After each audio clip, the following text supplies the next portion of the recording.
विश्रांती किंवा थांबणे आणि चिन्ह म्हणजे विशिष्ट सांकेतिक खूण. शब्दशः जर आपण अर्थ घेतला तर विरामचिन्ह म्हणजे थांबण्याची विशिष्ट चिन्हाच्या लिखाणाच्या माध्यमातून.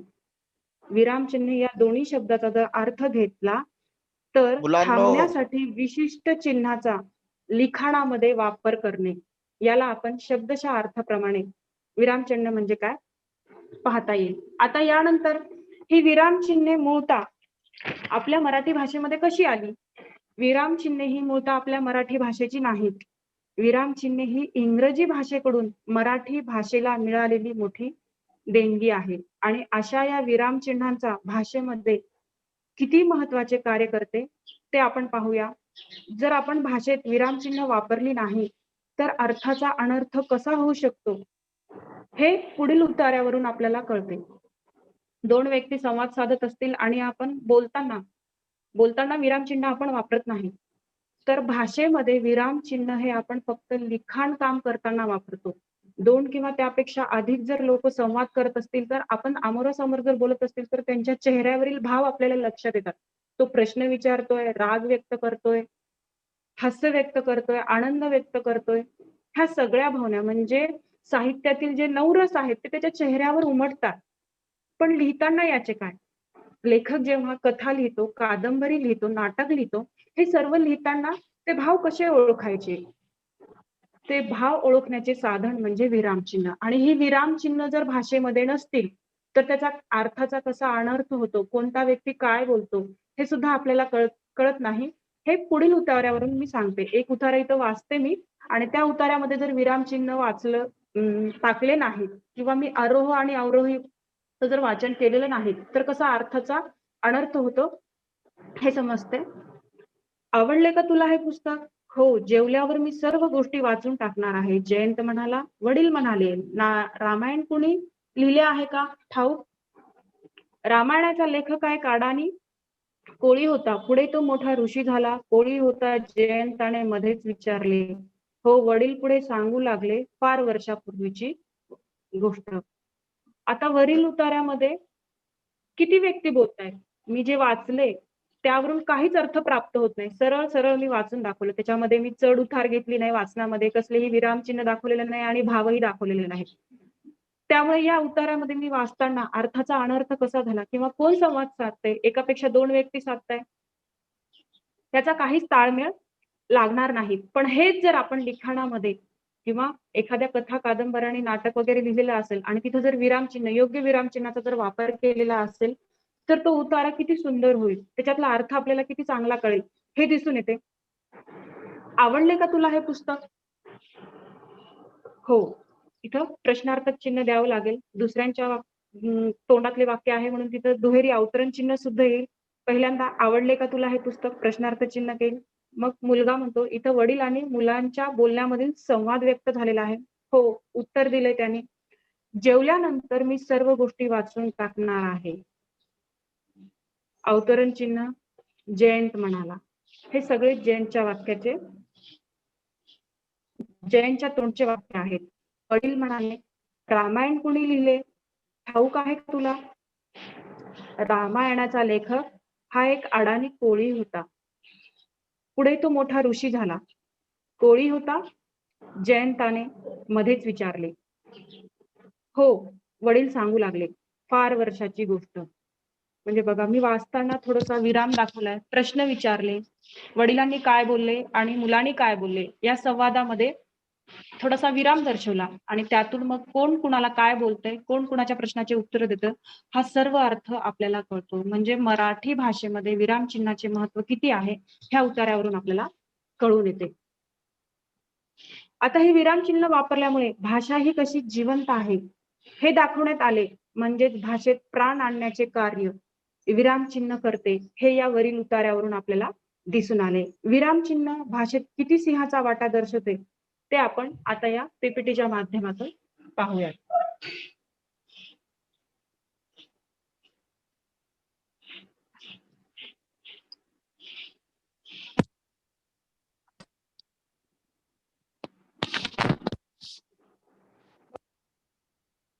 म्हणजे काय, आता चिन्हाची शास्त्रशुद्ध पद्धतीने व्याख्या कशी करता येतील? विरामचिन्हे म्हणजे वाचताना अर्थाच्या दृष्टीने किंचित थांबण्यासाठी जी खूण केली जाते त्यालाच आपण विरामचिन्हे असे म्हणू. विरामचिन्हे म्हणजे थांबणे आणि चिन्ह म्हणजे संकेतासाठी केलेली खूण आहे. बघा, विरामचिन्हे म्हणजे भाषेमध्ये थांबण्याचं ठिकाण आणि तो किती वेळ थांबायचा? खूप वेळ थांबून धरायचा का? नाही. आपलं बोलणं झालं, वाक्य पूर्ण हे दर्शवण्यासाठी आपण प्रश्न विचारतोय. दुसऱ्यांच्या शब्दाचे वाक्य उच्चारतोय. अगदी काही काही सेकंद थांबायचे आपल्याला. पूर्ण वेळ थांबायचे नाही आणि हे किंचितचं थांबणं म्हणजे विरामचिन्ह. आणि हे थांबणं कधी लिहिताना थांबायचं नाही. तर आपण प्रत्यक्षात एखाद्या लेखकाचा लेख जर वाचत असेल, तर तो इतरांसमोर जर सादर करत असेल, प्रकटीकरण करत असेल, तर तेव्हा तो तिथे थांबायचा. लिहिताना आपण ती जी विरामचिन्हे आहेत, ती एखाद्या विशिष्ट खुणाने दर्शवायची. त्याला आपण विरामचिन्हे असे म्हणतो.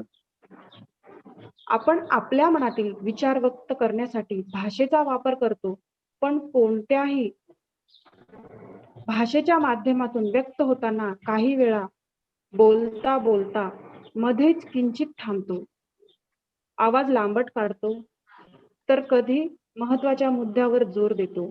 हे बोलताना लक्षात येते.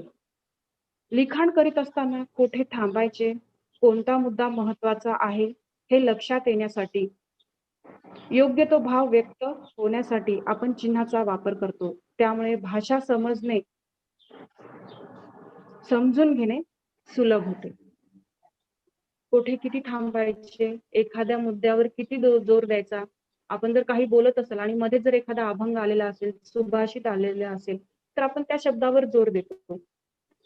किंवा बोलता बोलता जर एखादी व्याख्या आलेली असेल, तर त्या व्याख्येवर जोर देताना आपण काय करतो? मध्येच थांबतो. तोंडावाटून निघणाऱ्या मूलध्वनींना वर्ण असे म्हणतात. हा वर्ण जो शब्द आहे, त्या वर्णावर आपण जोर दिला पाहिजे. म्हणजेच तिथं आपण बोलता बोलता कोणत्या शब्दावर किती जोर द्यायचा, कुठे थांबायचे, हे सगळी माहिती देणारी जे चिन्ह आहेत, त्या चिन्हाचा आपण इथे सविस्तर विचार करणार आहोत. आता विरामचिन्ह. विरामचिन्ह ही भाषेमध्ये जवळजवळ 15 ते 16 प्रकार पडतात.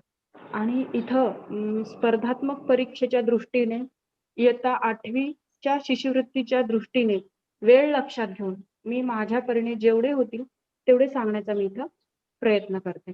यातील पहिला जो प्रकार आहे, विरामचिन्हातल्या प्रकारामधला पहिला जो प्रकार आहे तो आहे पूर्णविराम.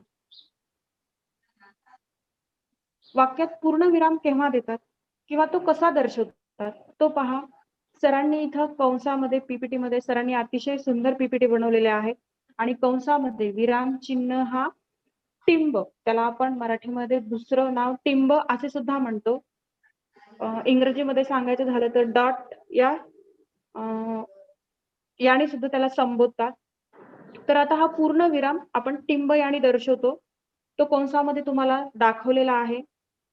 पूर्ण विराम हा केव्हा दर्शवतात, केव्हा वापरतात लिखाण काम करताना? केवळ मिश्र व संयुक्त वाक्य संपल्यानंतर पूर्ण विराम देतात. पहिल्यांदा काय सांगितलेलं आहे? वाक्याचे प्रकार आहेत आणि ते वाक्याच्या प्रकारामध्ये केवळ वाक्य असेल, मिश्र वाक्य असेल, संयुक्त वाक्य असेल, ते आपलं संपूर्ण लिहिणं झाल्यानंतर आपण पूर्ण विराम देतो. त्यानंतर विरामचिन्ह अजून केव्हा देतात? कोणत्याही शब्दाच्या संक्षिप्त रूपासाठी आद्य अक्षरापुढे संक्षेप म्हणून पूर्ण विराम चिन्हाचा वापर करतो, तेव्हा ते पूर्ण विरामासारखा दिसतो. तेव्हा तो पूर्ण विरामासारखा दिसत असला तरी त्याला संक्षेप म्हणून संबोधावे. आता संक्षेप म्हणजे काय? संक्षिप्त रूप, छोटं रूप. आणि अजून एक तिथं सांगावंसं वाटते, वाक्य पूर्ण झाल्यावर सुद्धा पूर्ण विराम देतात. या 3 वेळी वाक्य पूर्ण झाल्याच्या नंतर केवळ वाक्य, मिश्र वाक्य, संयुक्त वाक्य हे संपल्यानंतर आणि त्याचबरोबर एखाद्या वाक्याचं संक्षिप्त रूप म्हणजे छोटं रूप करण्यासाठी सुद्धा आपण विराम चिन्हाचा वापर करतो. आता खालची उदाहरणं बघा, वाक्य पूर्ण झालेले आहेत. पहिलं उदाहरण, वेदांत अभ्यास करतो, तेंडुलकर क्रिकेट खेळतो, रमेश शाळेत जात होता. हे तिन्ही जे वाक्य आहेत त्या वाक्यामध्ये आपली बोलण्याची जी क्रिया आहे ती पूर्ण झाली आणि पूर्ण झाल्यानंतर आपण तिथं पूर्णविराम दिलेला आहे. आता वाक्याचे संक्षिप्त रूप कसे करायचे, छोटे रूप कसे करायचे, हे या इकडच्या उदाहरणावरून आपल्याला दिसून येईल. उदाहरणार्थ, ताक म्हणजेच काय आहे, आपण ताक लिहिलं. बोलता बोलता खूप मोठं असं आपल्याला जर 10-12 पानं लिहायची असेल तर काही हे संक्षिप्त रूपामध्ये लिहितात. काही व्यक्तींची नावं सुद्धा, पु ल देशपांडे हे जे आहे, पुरुषोत्तम लक्ष्मण देशपांडे, गल ठोकळ, गजानन लक्ष्मण ठोकळ, माझं स्वतःचं नाव प्रीती नितीनराव कावळे, पिनी कावळे, म्हणजे आपण ते संक्षिप्त रूप केलेलं आहे. त्याच प्रकारे या पीपीटी मध्ये दाखवल्याप्रमाणे ताक म्हणजेच ताजा कलम.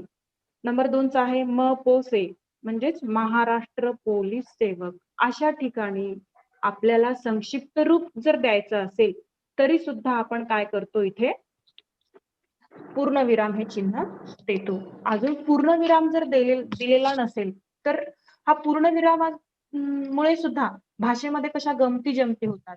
इथे एक उतारा वाचून दाखवते मी. त्याच्या माध्यमातून भाषेमध्ये कशा गमती जमती निर्माण होतात हे आपण पाहूया. चंदू हा नोकरीच्या निमित्ताने बाहेरगावी राहत होता आणि चंदूच्या बायकोचे मराठी थोडेसे कच्चे असल्यामुळे चंदूच्या बायकोनी त्याला एक पत्र लिहिले आणि तिने पूर्णविराम द्यायचा तिथे दिला नाही आणि नको तिथे दिला, आणि हा नको तिथे दिल्यामुळे भाषेच्या अर्थाचा अनर्थही कसा होतो आणि भाषेमध्ये गमती सुद्धा कशा निर्माण होतात हे यावरील मी आता जो उतारा वाचते त्या उतारावरून आपल्याला स्पष्ट होईल. प्रिय प्राणनाथा, तुमची आठवण येते माझ्या मैत्रिणीला. काल मुलगा झाला आजीला, दम्याचा त्रास होतो. बघा मी जिथे थांबते तिथे तिने विराम चिन्ह दिलेले आहेत. तिचे मराठी व्याकरण थोडेसे कच्चे असल्यामुळे मी जिथे थांबते तिथे तिने पूर्णविराम दिलेले आहे. प्रिय प्राणनाथा, तुमची आठवण येते माझ्या मैत्रिणीला. काल मुलगा झाला आजीला, दम्याचा त्रास होतो कुत्रीला. आज 4 पिले झाली मामाला, दाढी करताना ब्लेड लागले वहिनीला, दवाखान्यात ऍडमिट केले बकरीला, 1000 रुपयात विकले आत्याला. नमस्कार, तुमची लाडकी गंगू. म्हणजे गंगू ही इथं खरंच गंगू ठरलेली आहे. तिनं नको त्या ठिकाणी पूर्ण विराम दिलेले आहेत आणि या नको त्या ठिकाणी पूर्ण विराम दिल्यामुळे भाषेचा संपूर्ण अर्थच बदलून गेलेला आहे आणि अर्थ बदलल्यामुळे इथं कशी गंमत निर्माण झालेली आहे ते आपल्याला दिसून येते. तिने तुमची आठवण येते इथं पूर्ण विराम द्यायला पाहिजे होता. माझ्या मैत्रिणीला काल मुलगा झाल्याच्या नंतर पूर्ण विराम द्यायला पाहिजे होता. आजीला दम्याचा त्रास होतोय, इथं पूर्ण विराम द्यायला पाहिजे होता. आणि कुत्रीला आज 4 पिले झाली, मामाला दाढी करताना ब्लेड लागले, वहिनीला दवाखान्यात ऍडमिट केलं, बकरीला 1000 रुपयात विकले. अशा प्रकारे पूर्णविराम हे इथं द्यायला पाहिजे होतं, पण तिने नको तिथे पूर्णविराम दिला. अर्थाचा अनर्थ झाला आणि त्यामध्ये गमती सुद्धा निर्माण झाला. सर दुसरी पीपीटी, दुसरा प्रकार.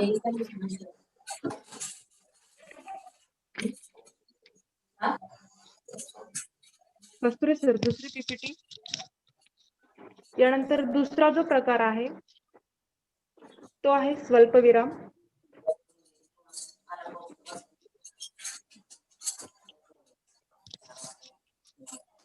कस्तुरे सर दुसरी पीपीटी.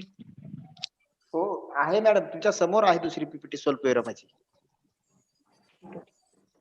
दिसत नाही सर. नाही आले सर, आता आले दिसतंय सर, आले. तर पहा, दुसरा जो विराम चिन्हाचा प्रकार आहे तो आहे स्वल्पविराम. हा स्वल्पविराम जो आहे तो इथं कंसामध्ये सरांनी दर्शवलेला आहे.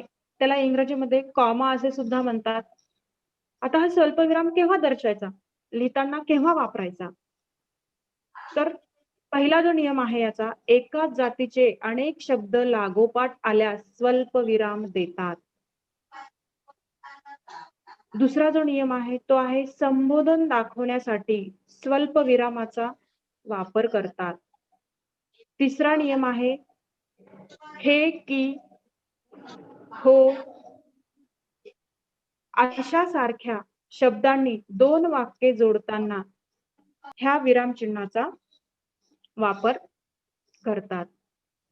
बघा स्वल्पविराम म्हणजेच कॉमा ह्या चिन्हाचा वापर करताना आपण 3 नियम पाहिलेले आहेत. आता या स्वल्पविरामाचा केव्हा केव्हा वापर होतो ते उदाहरणादाखल पाहूयात.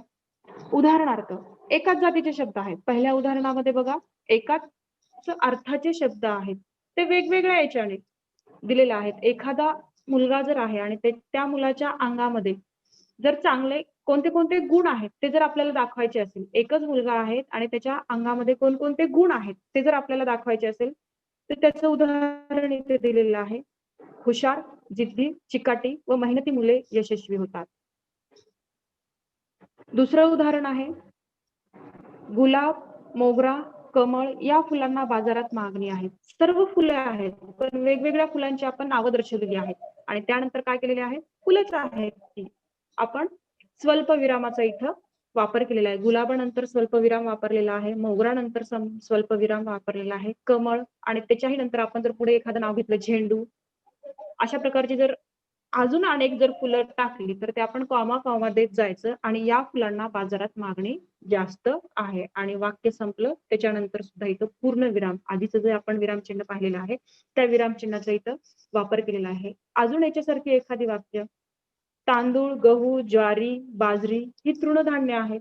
म्हणजे ही सगळी तृणधान्य आहेत आणि ती आपण एखाद्या वाक्यात लिहितो आणि वाक्यात लिहित असताना मग एकाच जर जातीचे जर शब्द असतील तर आपण काय करायचं त्याच्यानंतर कॉमा कॉमा देत चालायचं. गंगा, यमुना, सरस्वती, कावेरी, गोदावरी ह्या भारतातील नद्या आहेत. सगळ्या एक एक नदी लिहायची आणि त्याच्यानंतर कॉमा देत जायचं. म्हणजे असे एकाच जातीचे अनेक शब्द लागोपाठ आल्यास स्वल्पविराम देतात. त्यानंतर दुसऱ्या नियमाचं उदाहरण आहे बघा संबोधन दर्शवताना एखाद्याला हाक मारताना रमेश इकडे ये, श्यामल पुस्तक दे, राजू आपण आधी घरी जाऊ. म्हणजे नाव झाल्याच्या नंतर रमेश झाल्याच्या नंतर स्वल्पविराम द्यायचा आणि इकडे ये. श्यामल झाल्याच्या नंतर स्वल्पविराम द्यायचा, पुस्तक दे, वाक्य पूर्ण झालं पूर्णविराम द्यायचा. संबोधन करताना महाराज संबोधायचं आणि स्वल्पविराम द्यायचा, मला क्षमा करा. लिहिताना त्यानंतर तिसरा जो नियम आहे आपला हो, नाही, नको, की अशा सारख्या शब्दांनी 2 वाक्ये जोडताना स्वल्पविराम वापरला जातो. त्याचं 2 नंबरचं जे उदाहरण आहे त्याला वाटले की आपण जायला हवे, त्याला वाटले. अशा प्रकारचे जे शब्द असतात तो शब्द झाल्यानंतर सुद्धा स्वल्पविराम देतात. त्यानंतर हो ह्यावरून सुद्धा एक उदाहरण मी इथं व्यक्त करते. हो मीच त्याला सांगितले, हो झालंय आणि आपण स्वल्पविराम दिला आणि पुढचं वाक्य बोललो, मीच त्याला सांगितले. नको बोलायचं आणि कॉमा द्यायचा, स्वल्पविराम द्यायचा आणि मला आता घरी गेलं पाहिजे. नको, मला घरी गेलं पाहिजे. त्यानंतर तिसरं जे विराम चिन्ह आहे ते आहे अर्धविराम. कंसामध्ये अर्धविराम हे कसं दर्शवतात ते दाखवलेलं आहे. अर्धविराम हे पहिल्यांदा वरती टिंब देतात आणि त्याच्या खाली स्वल्पविराम देतात. ह्या चिन्हांनी या सांकेतिक खुणांनी चिन्हांनी अर्धविराम हा दर्शवला जातो. बघा सर्वप्रथम अर्धविराम हा कुठं दाखवला जातो किंवा अर्धविराम कशाला म्हणायचं. 2 छोटी वाक्ये उभ्यानवी अव्ययांनी जोडताना अर्धविराम देतात. काय सांगितलेलं आहे 2 छोटी वाक्ये उभयान्वयी अव्ययांनी जोडताना अर्धविराम देतात. कालचा जर आपण व्याकरणाचा घटक पाहिला तर मठपती सरांनी अतिशय चांगल्या प्रकारे शब्दाच्या जातीमध्ये उभयान्वयी अव्ययाचे प्रकार पोट प्रकार आपल्याला सांगितलेला आहे. इथं विद्यार्थ्यांना सर्वप्रथम उभयनामी अव्यय म्हणजे काय, उभयनामी शब्द म्हणजे काय ही जर संकल्पना स्पष्ट झाली तर हे चिन्ह कधी वापरायचे, कुठे वापरायचे हे विद्यार्थ्यांना लागलीच लक्षात येईल. तर सर्वप्रथम उभयनवी अव्यय म्हणजे काय? दोन किंवा अधिक शब्द किंवा वाक्य जोडणाऱ्या अविकारी शब्दाला आपण उभयनवी अव्यय असे म्हणतो. दोन वाक्यांना जोडताना जो एखादा शब्द वापरतात, अविकारी शब्द. आता यातली विकारी आणि अविकारी ही संकल्पना सुद्धा मुलांना स्पष्ट करून दिली पाहिजे. याच्या आधीचा जो लांडगे सरांनी पाठ घेतलेला आहे त्याच्यामध्ये त्यांनी अविकारी शब्द कोणते, विकारी शब्द कोणते हे सांगितलेले आहेत. आणि इथं उभयनवी अव्यय आपण प्रकट करताना किंवा मांडताना त्याच्यामध्ये अविकारी हा शब्द येतो. मग मुलांना सांगायचं अविकारी शब्द म्हणजे काय? लिंग, वचन आणि विभक्ती ह्यामुळे म्हणजे कसलाही बदल न करता लिंग, वचन, विभक्तीमुळे शब्दात कोणताच बदल होत नाही अशा शब्दांना काही बदलला आपण स्त्रीलिंगी, पुल्लिंगी जरी घेतलेला आहे, एकवचन, अनेक वचन जरी घेतलं आणि विभक्तीचे प्रत्यय जरी लावले तरी सुद्धा शब्दात कसल्याच प्रकारचे बदल होत नाहीत, त्या शब्दामध्ये कसल्याच प्रकारचे बदल होत नाहीत, त्याला आपण अविकारी शब्द म्हणतो. आणि हे असे अविकारी शब्द कोणते आहेत त्यांना आपण उभयनवी अव्यय म्हणतो. आणि, किंतु, परंतु, बाकी, पण, वा, की, जर, तर, अथवा हे सगळे जे आहेत ते उभयनवी अव्यय आहेत. आणि आपली अर्धविराम कशाला म्हणतात हे यावरच आधारित आहेत. दोन छोटी वाक्ये उभयनवी अव्ययांनी जोडताना अर्धविराम देतात. म्हणजे उभयनवी शब्द कोणते कोणते आहेत? पण, किंतु, परंतु. दोन वाक्य जोडताना असे जेव्हा शब्द आपण वापरतो त्याच्या आधी, त्या शब्दाच्या आधी आपण काय करायचं?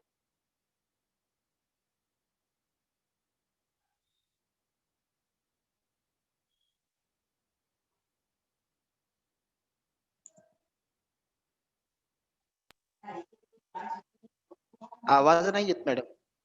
मॅडमच दिसणार. मॅडमच दिसणार बाहेर पडल्या वाटायला. हा नाही आहेत मॅडम. चालू करा, आवाज चालू करा. कावळे मॅडम आवाज चालू करा तुमचा. हा आवाज चालू करा. ओके. व्हिडिओ पण चालू करा. आता येतो सर आवाज? येतो. सर थोडा रेंजचा प्रॉब्लेम आहे. हो आहे, त्याच्यावर मात करूया ना आपण. हो ठीक आहे. आता येतोय आवाज? हो येतो, बोला. हॅलो, येतोय सर आवाज? हो. तर आता आपण इथे या उदाहरणाच्या येतो. माध्यमातून पाहूया. हा ठीक आहे सर, ठीक आहे. आता या उदाहरणाच्या माध्यमातून उभयनवी अव्यय येण्याच्या पहिले आपण हा जो अर्धविराम आहे तो कसा दर्शवतात तो पाहूयात. मुलांना उभयनवी अव्यय काय आहे, कशाला म्हणतात हे आधी स्पष्ट करून द्यायचं. आणि स्पष्ट करून दिल्याच्या नंतर आपण हे कुठे वापरतात हे दाखवून द्यायचं. रमेश खूप अभ्यास करत होता पण प्रकृती साथ देत नव्हती. सचिन खूप छान खेळला पण शेवटी बाद झाला. ढग खूप गरजत होते पण पाऊस पडला नाही. या प्रत्येक वाक्यामध्ये पण जे आहे ते उभयनवी अव्ययाचं काम करते. इथं हे पण येण्याच्या आधी आपण काय केलेले? दोन वाक्य आहेत. या प्रत्येक उदाहरणामध्ये दोन वाक्य आहेत. रमेश खूप अभ्यास करत होता, प्रकृती साथ देत नव्हती. काय झालं? का अभ्यास करत नव्हता तो? तिथे पण लावला आपण. आणि हे पण लावायच्या आधी मग आपण वाक्यामध्ये काय दिलेलं आहे? अर्धविराम हे चिन्ह दर्शवलेलं आहे. या तिन्ही वाक्यामध्ये पण हे इथं उभयनवी अव्यय आहेत आणि त्याच्या आधी आपण काय केलेलं आहे? अर्धविराम दाखवलेला आहे. दोन छोटी छोटी वाक्य जोडत असताना ह्यासारखे जर शब्द आपण दाखवले तर हा अर्धविराम वापरतो. तिन्ही वाक्यामध्ये पण हेच उदाहरण आहे. या व्यतिरिक्त मी एखादं इथं उदाहरण घेऊ इच्छिते. डॉक्टरांनी प्रयत्नाची शिकस्त केली परंतु यश आले नाही. परंतु हे काय आहे? इथं उभयनवी अव्यय आहे. आणि परंतु येण्याच्या आधी दोन वाक्य आहेत. डॉक्टरांनी प्रयत्नाची शिकस्त केली नंतर अर्धविराम द्यायचं, परंतु घ्यायचं आणि यश आले नाही. म्हणजे उभयनवी अव्ययाच्या आधी जो अर्धविराम देतात किंवा तो अर्धविरामाने दर्शवतात. तिसरा जो प्रकार आहे तो आहे अपूर्ण विराम. वाक्याच्या शेवटी तपशील द्यायचा असल्यास अपूर्ण विराम देतात. बघा वाक्याच्या शेवटी जर आपल्याला तपशील द्यायचा असेल तर हा अपूर्ण विराम देतात आणि अपूर्ण विराम हा कंसामध्ये तिथे दर्शवलेला आहे. 2 टिंब एका खाली एक असे 2 टिंब देतात आणि त्या विशिष्ट सांकेतिक खुणाने आपण अपूर्ण विराम हा दर्शवतो. बघा वाक्याच्या शेवटी तपशील द्यायचा असल्यास अपूर्ण विराम देतात. त्याचे उदाहरण आहे, पुढील क्रमांकाच्या विद्यार्थ्यांनी उभे राहावे. अपूर्ण विराम दिला. मग कोणत्या क्रमांचे? वर्गामध्ये तर 100 विद्यार्थी आहेत. मग कोणी उभे राहायचे? मग शिक्षक काय करतील? 11, 17, 25, 31, 35 असे नंबर वाचून दाखवतील आणि त्या विद्यार्थ्यांनी उभे राहायचे. पुढील क्रमांकाचे विद्यार्थी उत्तीर्ण झाले. इथे पण संख्या जास्त आहे आणि कुणी पास झाले हा विद्यार्थ्यामध्ये संभ्रम निर्माण झाला आणि लागलीच मग शिक्षक वाचून दाखवल्यानंतर असा जर उतारा जर ओळ दिली आणि त्या ओळी पुढे जर आपण अपूर्ण विराम असा दिला आणि मग तो लागलीच आपल्याला लक्षात येईल. त्याच नंतर नामाचे पुढील प्रकार पुढील प्रमाणे अर्धविराम द्यायचा, अपूर्ण विराम द्यायचा आणि सामान्य नाम, विशेष नाम आणि भाववाचक नाम. त्यानंतर आपलं जी माहिती आहे ती माहिती पुढे द्यायची. यानंतरचा जो पुढचा प्रकार आहे तो आहे प्रश्नचिन्ह. प्रश्न विचारण्यासाठी चिन्हांचा वापर करतात. प्रश्नार्थक वाक्याच्या शेवटी किंवा वाक्यामध्ये जर आपल्याला कोणाला प्रश्न विचारायचा असेल तर तो प्रश्न विचारताना आपण या प्रश्नार्थक चिन्हाचा वापर करतो आणि कंसामध्ये आपण हे चिन्ह कसे दाखवतात, कसे दर्शवतात ते इथे दाखवलेलं आहे पीपीटी मध्ये. प्रश्नचिन्ह आणि लागलीच कंसामध्ये ते कसे दर्शवतात हेही दाखवलेलं आहे. आता याचं उदाहरण पहा. तुमचं नाव काय? प्रश्नार्थक चिन्ह आलं. तुम्ही कुठून आलात? प्रश्नार्थक चिन्ह आलं. तुला कोणता विषय आवडतो? प्रश्नार्थक चिन्ह आलंय. तू पाहिलेला चित्रपट कोणता? काय? इथे काय नंतर काय तो गेला. म्हणजे वाक्यामध्ये कसल्याही प्रकारचा जर प्रश्न विचारलेला असेल तर हे प्रश्नचिन्ह आपण दाखवतो. त्यानंतर दुसरा जो प्रकार आहे तो आहे अवतरण चिन्ह.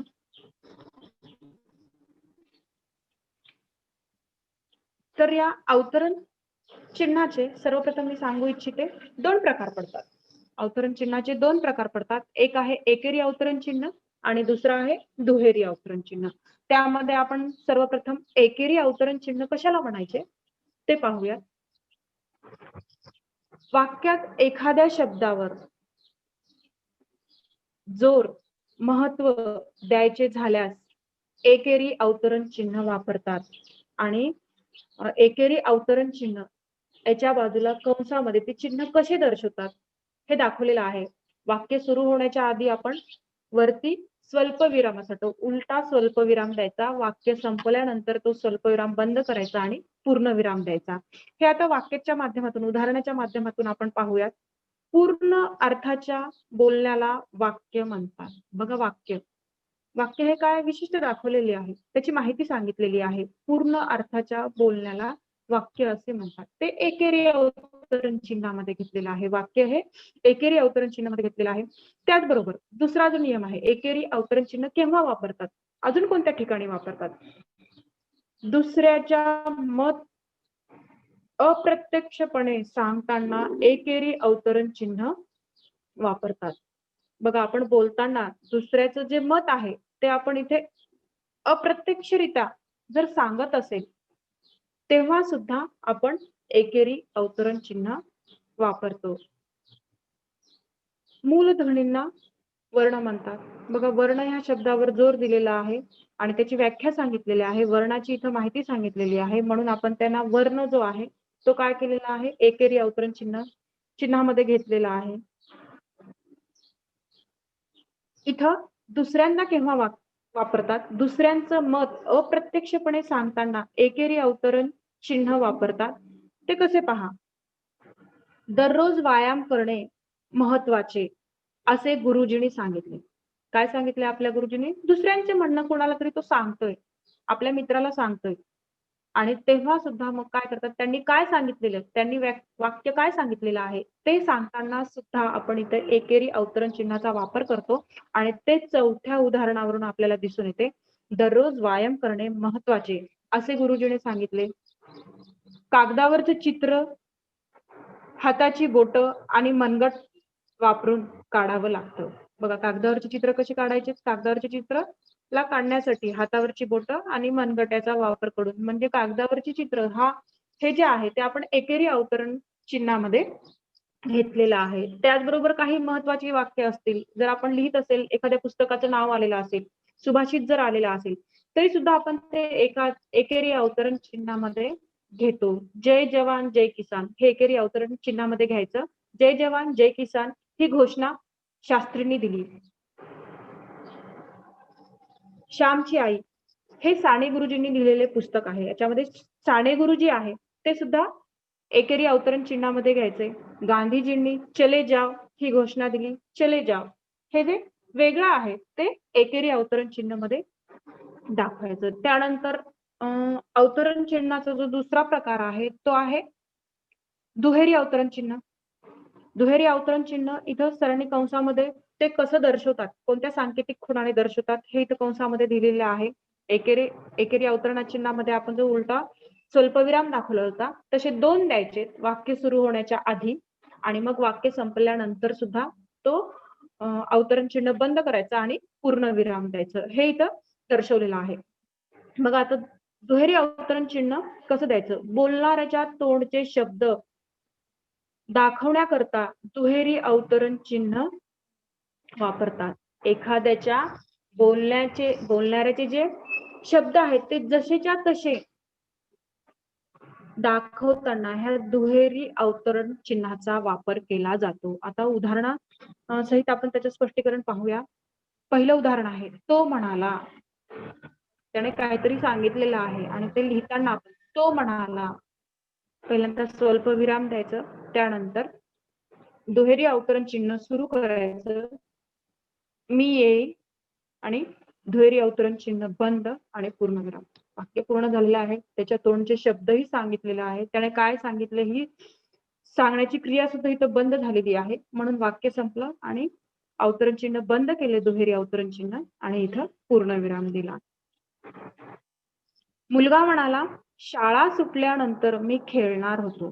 पहा, मुलगा म्हणाला, त्यानंतर कॉमा स्वल्पविराम दिलाय आपण आणि त्यानंतर दुहेरी अवतरणाला सुरुवात केली, शाळा सुटल्यानंतर मी खेळणार होतो. वाक्य संपलं, तो काय म्हणाला ते संपलं आणि अवतरण चिन्ह बंद केलं दुहेरी आणि पूर्णविराम दिलं. तिसरं उदाहरण, गुरुजी म्हणाले, स्वल्पविराम येणार आणि इथं दुहेरी अवतरण चिन्ह सुरू होणार, मुलांनी नियमित अभ्यास करावा. दुहेरी अवतरण चिन्ह बंद आणि पूर्णविराम. म्हणजे विद्यार्थ्यांचा असं लक्षात आणून द्यायचं की एखाद्याच्या तोंडचे वाक्य जसेच्या तसे बोलत असताना आपल्याला या चिन्हाचा वापर करावा लागतो. तो काय म्हणाला, त्यानंतर कॉमा द्यायचा आणि आपलं दुहेरी अवतरण चिन्हाची सुरुवात करायची. वाक्य संपल्यानंतर ते बंद करायचं आणि बंद केल्यानंतर आपण पूर्णविराम द्यायचा.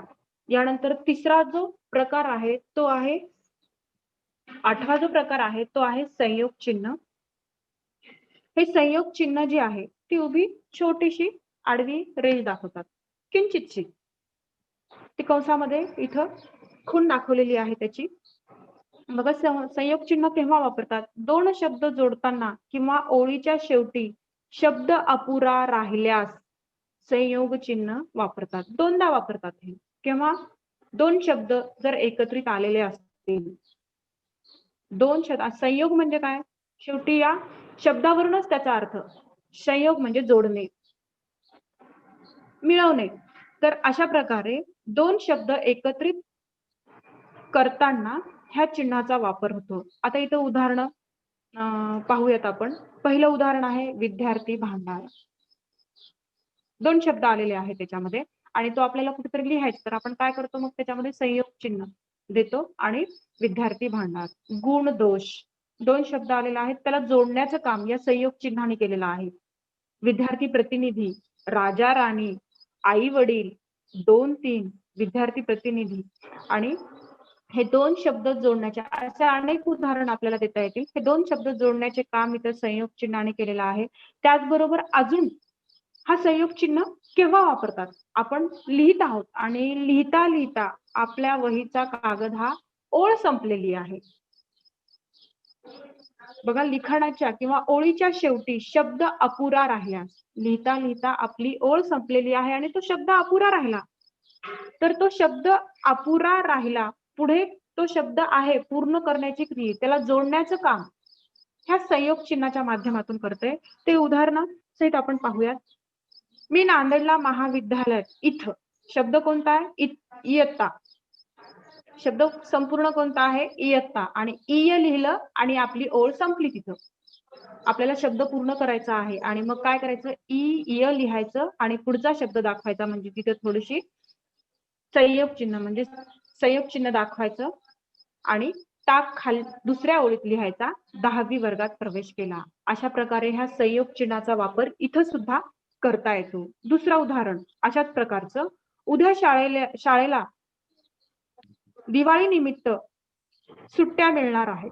बघा, सु लिहिलं आणि त्या लिहायला जागाच नाही आपल्याला, तर तो शब्द आपल्याला पूर्ण करायचा आहे आणि हे पूर्ण करण्यासाठी मग आपण तिथं काय केलेलं आहे? संयोग चिन्हाचा वापर केलेला आहे. त्यानंतर पुढचा जो प्रकार आहे तो आहे अपसारण चिन्ह म्हणजे स्पष्टीकरण चिन्ह. हे जे अपसारण चिन्ह आहे ते संयोग चिन्हापेक्षा थोडस मोठं असतं. तर हे अपसारण चिन्ह आहे ते आपण केव्हा दर्शवायचं? वाक्यातील एखाद्या शब्दाविषयी किंवा एखाद्या संकल्पनेविषयी त्याच वाक्यात आलेले स्पष्टीकरण किंवा त्या संबंधीचा शेरा उर्वरित वाक्यापासून वेगळा दाखवण्यासाठी या अपसारण चिन्हाचा वापर करतात. आणि हे जे अपसारण चिन्ह आहे ते संयोग चिन्हापेक्षा थोडं मोठं असतं, आडवी रेषेत असतं. संयोग चिन्ह हे त्याच्यापेक्षा छोटं असतं आणि अपसारण चिन्ह हे त्यापेक्षा थोडस मोठं असतं. सर, अपसारण चिन्हाची पीपीटी. कस्तुरे सर. समोरची पीपीटी घ्या हॅलो सर. तर समोरची 9 पीपीटी घ्या. क्रमांकाची. 9 क्रमांकाचे अपसारण चिन्ह.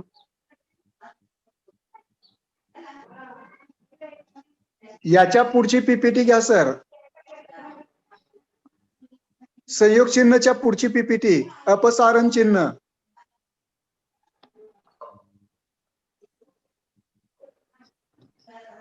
संयोग चिन्ह आणि अपसारण चिन्ह यातील फरक मॅडमनी लक्षात आणून दिलेला आहे. अडचण आहे मॅडम म्हणजे पीपीटी शेअर करायला, त्यामुळे येत नाही. ठीक आहे, मी करू का सर सुरू? हो हो हो.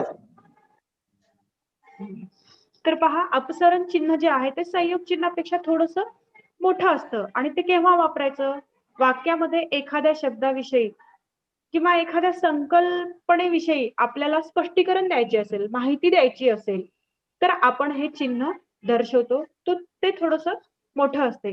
बघा, मी गेलो पण वाक्य काय झालेलं आहे? काय झाले? पुढची क्रिया इथं खंडित पडलेली आहे, काहीच त्याच्यातून अर्थबोध होत नाही आणि पणच्या नंतर मग अपसरण चिन्ह द्यायचं. त्यानंतर अजून दुसऱ्यांदा केव्हा वापरू शकतो आपण? आपण शाळेत असतो आणि प्रत्येक विद्यार्थी काही ना काहीतरी करत असतो. तर एखाद्या विद्यार्थ्याने जर बक्षीस मिळवलेलं असेल, काहीतरी तो वेगळं काम केलेलं असेल आणि त्याला शोधण्याचं जर आपण काम करत असेल तर कसं शोधायचं? तर मग आपल्याला त्याची माहिती दिली जाते. ती मुलगी, अपसरण चिन्ह द्यायचं. जिने लाल रिबीन बांधली आहे ती पहिली आलेली आहे. एवढ्या मुलांमध्ये आपण तिला ओळखायचं कसं? तर ती मुलगी, अपसरण चिन्ह द्यायचं. जिने लाल रिबीन बांधली आहे, अपसरण चिन्ह द्यायचं, ती पहिली आलेली आहे. म्हणजे अशा प्रकारे जर बोलता बोलता जर एखादी विचार मालिका जर तुटली असेल तरी सुद्धा हे चिन्ह वापरतात. अपसारण हे चिन्ह वापरतात. स्पष्टीकरण द्यायचं असेल, आपण इतिहासामध्ये टिपा द्या असा प्रश्न वाचतो आपण, 1857 चा उठाव, आणि त्यानंतर आपण काय करतो? अपसरण चिन्ह देतो आणि पुढचं स्पष्टीकरण 1857 बद्दल संपूर्ण माहिती लिहितो आपण. म्हणजे हे अपसरण चिन्ह जे आहे त्या चिन्हाची आपण अशी माहिती देता येते. त्यानंतर आहे लोपचिन्ह. बघा लोपचिन्ह कशाला म्हणतात? घुटमळत केलेले अथवा अर्धवट तोडलेले अथवा बोलता बोलता विचार खंडित झालेले दाखवण्यासाठी लोपचिन्हाचा वापर करतात. आणि हे जे लोपचिन्ह आहे ते टिंब टिंब टिंब याने दर्शवतात. आता याचं उदाहरण मी देते. मला ते पाहायचं होतं पण दिलं आणि लोपचिन्ह दाखवलं आपण इथं. पूर्ण विचार आपण इथं स्पष्ट करू शकत नाही. एखादा मुलगा वडिलांना भीत पैसे मागतो, त्याला मागायचे की मागायचे नाही, घुटमळत बोलणे. त्याचे बोलण्याचा पूर्ण उद्देश काय हा समजून येत नाही आपल्याला. तेव्हा सुद्धा हे लोपचिन्ह वापरतात. बाबा, त्याला भीती वाटते वडिलांपुढे पैसे मागायचे. बाबा, लोपचिन्ह दिलंय. मला, पुन्हा लोपचिन्ह दिलं. 100 रुपये द्यायचे नाही द्यायचे, काय करायचं? काहीच कसलाच अर्थ इथं होत नाही. तो घुटमळत बोलते. बाबा, लोपचिन्ह द्यायचंय मला, लोपचिन्ह 100 रुपये, पुन्हा लोपचिन्ह. म्हणजे अशा प्रकारे लोपचिन्ह हे अर्धवट राहिलेले तोडलेले जे वाक्य आहेत ते दर्शवण्यासाठी, किंवा एखादा व्यक्ती जर घुटमळत बोलत असेल, आपला विचार जर खंडित करत असेल, थांबवत असेल, तर हे लोपचिन्ह इथं दर्शवतात. त्यानंतरचा जो आहे तो आहे दंडचिन्ह. तर पहा, दंडचिन्ह यामध्ये सुद्धा 2 प्रकार आहेत. एक आहे एकेरी दंडचिन्ह आणि दुसरा आहे दुहेरी दंडचिन्ह. हे जे चिन्ह आहे ते कसे दर्शवतात? एकेरी दंडचिन्ह हे आपण हिंदीमध्ये पूर्णविराम वापरतो. एक उभी रेष. एकेरी दंडचिन्ह म्हणजे एक उभी रेष आणि दुहेरी दंडचिन्ह म्हणजे 2 उभ्या रेषा. आणि हे केव्हा वापरतात? दंडचिन्ह ओवी, अभंग, श्लोक यासारख्या काव्य प्रकारात ओवीच्या किंवा चरणाच्या शेवटी दाखवण्यासाठी एकेरी आणि दुहेरी दंडचिन्हाचा वापर केला जातो. जेव्हा आपण ओवी, अभंग, श्लोक हे लिखाणामध्ये वापरत असतो, वाक्याचं पहिलं चरण संपलं की एकेरी दंडचिन्ह द्यायचं आणि वाक्याचं दुसरं चरण संपलं की आपण काय करायचं? तिथं दुहेरी दंडचिन्ह द्यायचे. बघा आता उदाहरण, देह देवाचे मंदिर, आत आत्मा परमेश्वर. इथं काय झालेलं आहे? देह देवाचे मंदिर हा पहिला चरण संपलेला आहे आणि पहिलं चरण संपल्यानंतर लागलीच एकेरी दंडचिन्ह द्यायचं आणि आत आत्मा परमेश्वर दुसरं चरण संपलंय आणि काय केलेलं आहे आपण? तिथं दुहेरी दंडचिन्ह दिले. त्यानंतर इथलं उदाहरण पाहूया आपण. आता विश्वात्मके देवे येणे वागेज्ञ तोषावे, तोषोणी मद द्यावे पसाय द्यान. बघा, एक पहिलं जे चरण आहे, दुसरं चरण आहे, ते संपल्यानंतर आपण काय केलेलं आहे? इथं एकेरी दंडचिन्ह दिलेलं आहे आणि त्यानंतर हे चरण संपलेलं आहे, त्यानंतर आपण दुहेरी दंडचिन्हाचा इथं वापर केलेला आहे. त्यानंतर जे का रंजले गांजले त्यासी म्हणे जो आपले. पहिलं चरण संपलं, जे का रंजले गांजले, तिथं एकेरी दंडचिन्ह द्यायचं आणि त्यानंतर त्यासी म्हणे जो आपुले. दुहेरी दंडचिन्हाचा इथं वापर करायचा आहे. इथं एकेरी आणि दुहेरी दंडचिन्ह जे आहे ते कंसामध्ये दाखवलेलं आहे. एक उभी रेष एकेरी दंडचिन्ह आणि 2 उभ्या रेषा ह्या दुहेरी दंडचिन्हाने इथं दर्शवतात. त्यानंतर सर विकल्प चिन्ह, पुढची पीपीटी. विकल्प चिन्ह, हा विकल्प चिन्हाला दुसरं सुद्धा नाव आहे, तो आहे पर्यायी चिन्ह म्हणून सुद्धा आपण वापरतात. इथं थोडीशी चूक झालेली आहे, कंसामध्ये विकल्प चिन्ह हा दर्शवलेला नाही आहे, पण उदाहरणामध्ये तो विकल्प चिन्ह इथं स्पष्ट दिसत आहे. विकल्प चिन्ह हा आडव्या रेषाने आपण दर्शवतो. विकल्प म्हणजे पर्याय. त्याचा शब्दशः जर अर्थ घेतला तर विकल्प म्हणजे पर्याय. तर बघा, विकल्प चिन्ह केव्हा वापरतात? एखाद्या गोष्टीला पर्याय सुचवायचा विकल्प चिन्हाचा वापर करतात. एखाद्या गोष्टीला पर्याय दाखवण्यासाठी किंवा पर्याय सुचवायचा असेल तर या विकल्प चिन्हाचा वापर करतात. ते उदाहरणासहित आपण इथे समजून घेऊया. गुरुजीने विद्यार्थिनींना सूचना देणे आवश्यक होते. बघा, पर्याय दाखवलेला आहे, विद्यार्थी आणि विद्यार्थिनी. हा इथं पर्याय दाखवलेला आहे आणि तो चिन्हाद्वारे इथं स्पष्टपणे दाखवलेला आहे. आडवी रेष दिलेली आहे विद्यार्थी आणि विद्यार्थिनी. गुरुजींनी आई वडील पालकांना माहिती देणे आवश्यक होते. आई वडील पालक या तिघांनाही सूचना देणे आवश्यक होते आणि ह्या तिघही काय झाले पर्याय आहेत ते. आणि ह्या पर्याय दाखवताना ह्या विकल्प चिन्हाचा आपण इथे वापर केला. त्यानंतर आपण एखादा फॉर्म जर भरत असेल तर तिथे विचारलं जातं आपण विवाहित अविवाहित आहात का. विवाहित आणि अविवाहित या दोन शब्दामध्ये मग काय दाखवलं जातं विकल्प चिन्ह हा दाखवला जातो. त्यानंतर सर उद्गारवाचक चिन्ह. उद्गारवाचक चिन्ह हे राहिलेलं आहे. उद्गारवाचक चिन्हाची पीपीटी घ्या.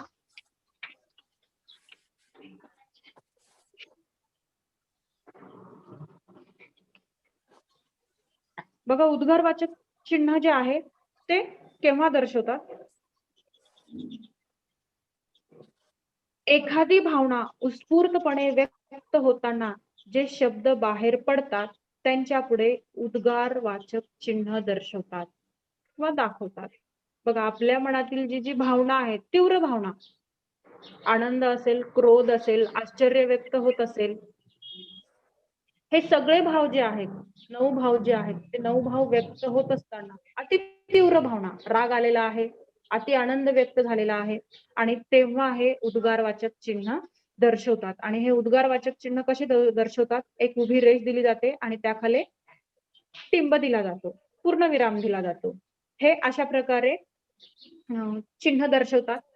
त्याचं उदाहरण बघूया. बापरे. बापरे काय झालेलं आहे आपल्या मनातली भावना आश्चर्य व्यक्त झालेलं आहे आणि ते आश्चर्य व्यक्त झाल्यावर लागलीच आपण काय केलेलं आहे उद्गारवाचक चिन्ह दिलेलं आहे. काय मोठा साप. आश्चर्य व्यक्त झालेलं आहे इथं उद्गारवाचक चिन्ह दिलेलं आहे. अरे रे. वाईट संकोच वाटतो इथं वाईट वाटतंय अरे रे. त्याचे काय वाईट झाले. दुसरं उदाहरण शाबास कौतुक केलेलं आहे. शाबास लिहिलं आणि उद्गारवाचक चिन्ह दिले. शाबास चांगले गुण घेतलेस. छी छी भावना व्यक्त झालेल्या आहेत. छी छी काय घाण. छी छी झालंय आणि आपण इथं उद्गारवाचक चिन्ह दिलेलं आहे. त्यानंतर उद्गारवाचक चिन्हाच्या बाबतीत अजून एक सांगावं असं वाटतं जेव्हा तीव्र भावना व्यक्त करतात आणि एखाद्याला जर हाक मारायची असेल क्रोधाच्या रागाच्या भरामध्ये तर तिथे सुद्धा उद्गारवाचक चिन्ह हे वापरतात.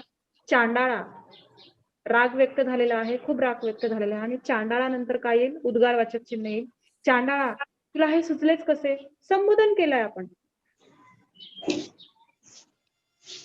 त्यानंतर कार्टे हा सुद्धा राग व्यक्त झालेला आहे. कार्टेच्या नंतर हाक मारली आपण तिला राग व्यक्त झालेला आहे आणि तिला एखाद्या वेळेस संबोधन करताना सुद्धा आपण रागाच्या भरामध्ये आपण संबोधन करतो. रागाच्या भरामध्ये जेव्हा शिवा देतो तेव्हा सुद्धा उद्गारवाचक चिन्हाचा इथं वापर केला जातो. कार्टे काय केलं से.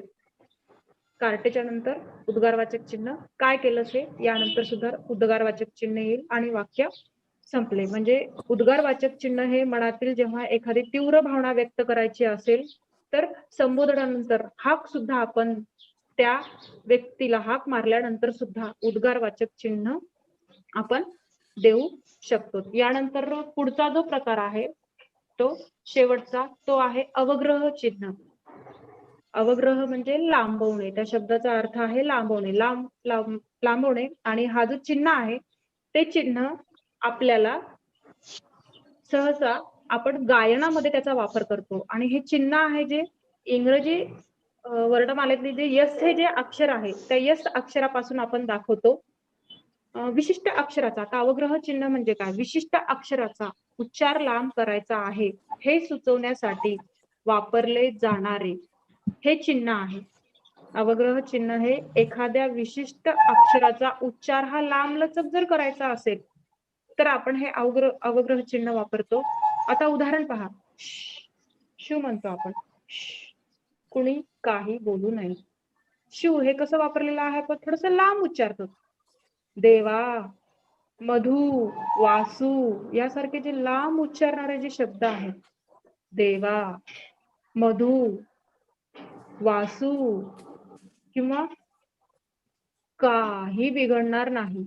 म्हणजे एखादी जर वाक्यरचना किंवा एखादा शब्द जर आपण लांबविला तर तेव्हा हा अवग्रह चिन्ह वापरतात.